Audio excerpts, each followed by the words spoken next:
always talk about temperature. The temperature can definitely affect the type of work that you do, so you want to kind of be aware of it. Now, if you don't have a solder station that has an adjustable temperature feature on it, what you want to do is check the specs on that particular model so you kind of get an idea of what temperature that iron is putting out.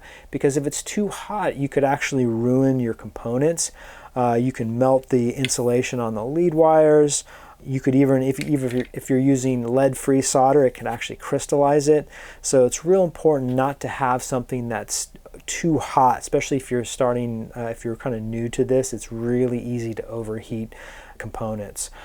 For most of the type of work that you'll be doing on a guitar, generally a temperature of roughly 650 to 700 is like a good starting point. That'll allow you to be able to solder to the back of pots, as well as tinning your lead wires. If you use the recommended solder that we recommend, which is the 640 rosin core, that's going to work under those temperatures. But if you're having to use, let's say, lead-free, you may have to increase the temperature a little bit more, maybe in that 750 range.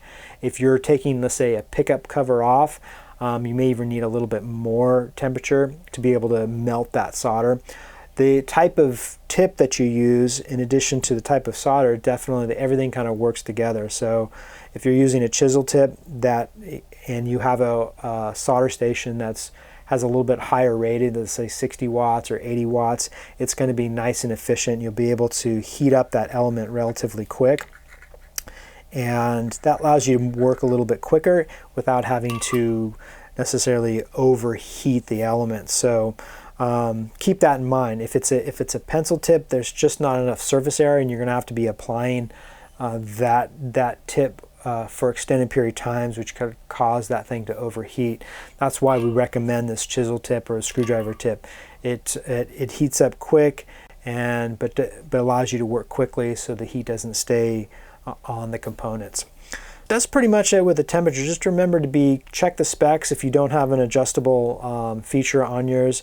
And for the most work you're going to be doing, you're going to be working in that 650 to 750 or 700 range.